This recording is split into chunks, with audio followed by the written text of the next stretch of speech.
আমাৰ ৰাজ্যখনত IIT আৰু এইমছ আমি দুইখন সৰ্বভাৰতীয় প্ৰতিষ্ঠান স্থাপন কৰাৰ বাবে আমি IIT আৰু এইমছৰ দৰে ইণ্ডিয়ান ইনষ্টিটিউট অফ মেনেজমেণ্ট যাক IIM বুলি কোৱা হয় ইও এখন সৰ্বভাৰতীয় শিক্ষা প্ৰতিষ্ঠান এখন ৰাজ্যত যদি IIM থাকে IIT থাকে আৰু এইমছ থাকে এক প্ৰকাৰ শিক্ষাৰ যিটো চাৰ্কেল বা সৰ্বভাৰতীয় প্ৰতিষ্ঠানৰ যিটো বৃত্ত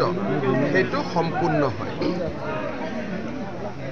উত্তৰ পূৰ্বাঞ্চলৰ কাৰণে এখন IIM কেন্দ্ৰত কংগ্ৰেছ চৰকাৰ থাকোঁতে ডক্টৰ মনমোহন সিঙৰ চৰকাৰ থাকোঁতে অনুমোদন কৰা হৈছিল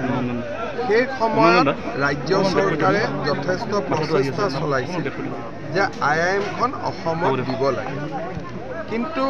সেই সময়ত ডোনাৰ মন্ত্ৰী মেঘালয়ৰ কিন্দিয়া ডাঙৰীয়া থকাৰ বাবে উত্তৰ পূৰ্বৰ বাবে অনুমোদিত IIMখন শ্বিলঙত স্থাপন হয় আৰু তাৰ পিছত দ্বিতীয়খন IIM কেন্দ্ৰীয় চৰকাৰে দিব বিচৰা নাছিল যিহেতু উত্তৰ পূৰ্বৰ কাৰণে এখন IIM ইতিমধ্যে দিয়া হৈছে আমি কেন্দ্ৰীয় চৰকাৰক বুজাইছিলোঁ যে উত্তৰ পূব 8খন ৰাজ্যৰ এটা সমষ্টি আৰু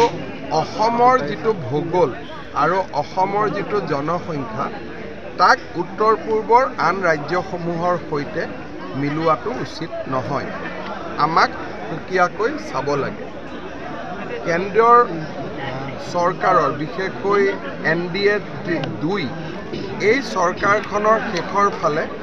প্ৰধানমন্ত্ৰী নৰেন্দ্ৰ মোদী ডাঙৰীয়া আৰু শিক্ষামন্ত্ৰী ধৰ্মেন্দ্ৰ প্ৰধান ডাঙৰীয়াই IIM অসমত স্থাপন কৰাৰ বাবে সন্মত হয় আৰু পলাশবাৰী সমষ্টিত আমি এই IIMখনৰ বাবে মাটি বাৰী প্ৰাৰম্ভিকভাৱে নিৰ্ধাৰণ কৰোঁ আজি যিহেতু কেন্দ্ৰত প্ৰধানমন্ত্ৰীও একেজনে থাকিলে শিক্ষামন্ত্ৰীও একেজনে থাকিলে সেইকাৰণে IIM স্থাপনৰ প্ৰক্ৰিয়াটো আমি ত্বৰান্বিত কৰিব খুজিছোঁ তেওঁলোকে মোৰ এইটো আবেদন থাকিব যে IIMখন প্ৰথম কোনোবা এটা টেম্পোৰাৰী কেম্পাছত হ'লেও আৰম্ভ হওক যেনেকৈ আমাৰ IIT আদি আৰম্ভ হৈছিলে আৰু 2 বছৰ 3 বছৰৰ ভিতৰত পলাশবাৰীৰ আমাৰ মূল কেম্পাছলৈকে তেওঁলোক আহিব পাৰিব এই গোটেই বিষয়বোৰ মই যেতিয়া অহাবাৰ দিল্লীত যাম আলোচনা কৰিম আৰু তাৰ আগতে মই নিজে এবাৰ মাটিবাৰীখিনি চাই গ'লোঁ মাটিবাৰীখিনিক লৈ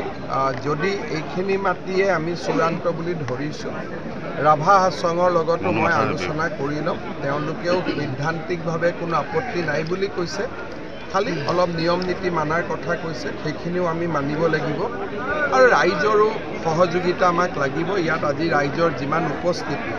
তাৰমানে ৰাইজৰ সহযোগিতাও আছে বুলি আমি ধৰি ল'ব পাৰিম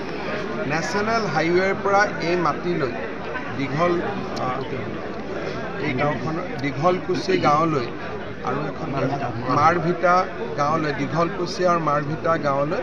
আমি নতুন ৰাস্তা এটা বনাব লাগিব যাতে পুৰণা গাঁৱৰ মানুহখিনিৰ কোনো ক্ষতি নহয় তেওঁলোক যেনেকৈ আছে তেনেকৈ থাকিব পাৰে যাতে কোনো লেণ্ড একুইজিশ্যন আদি নহয় বা তেওঁলোকৰ অসুবিধা নহয় গতিকে বিকল্প ৰাস্তা এটা এই কেম্পাছলৈকে আমি বনাম তাৰ বিষয়ে আজি আমি আলোচনা কৰিছোঁ আৰু মই ভাবোঁ যে অসমবাসী ৰাইজৰ বহুদিনীয়া প্ৰত্যাশা এটা পূৰণ হ'ব গৈ আছে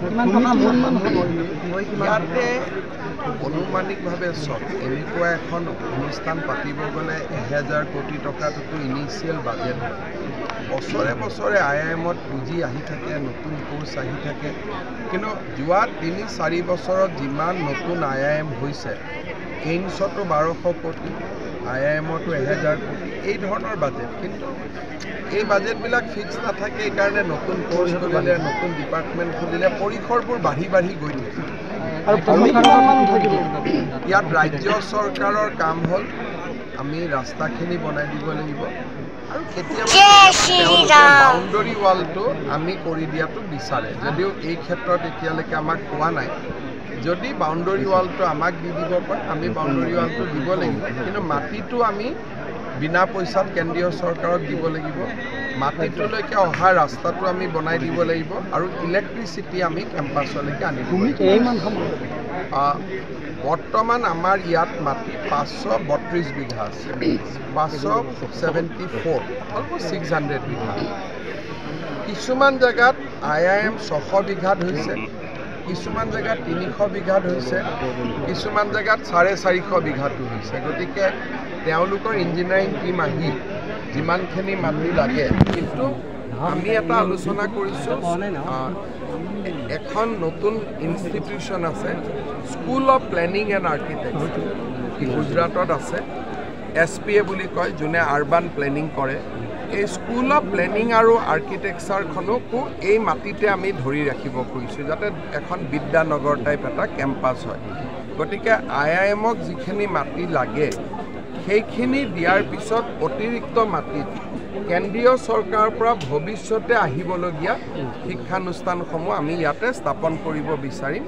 আৰু তেতিয়া পলাশবাৰী এটা শৈক্ষিক দিশৰ পৰা এটা সুন্দৰ সমষ্টিলৈ ৰূপান্তৰ চৌপাশো যথেষ্ট উন্নত হ'ব যেনেকৈ এইমছ হোৱাৰ কাৰণে যিটো ডেভেলপমেণ্ট হৈছে ইয়াত IIM বা স্কুল অফ প্লেনিং হ'লে ইয়াতো ইকুৱেল এটা ডাঙৰ ডেভেলপমেণ্ট হ'ব IIMৰ সমান্তৰালভাৱে ৰিচাৰ্চ চেণ্টাৰো হ'ব ইয়াতে বহুতখিনি হ'ব আৰু IIM বিলাক খুব ভাইব্ৰেণ্ট অনুষ্ঠান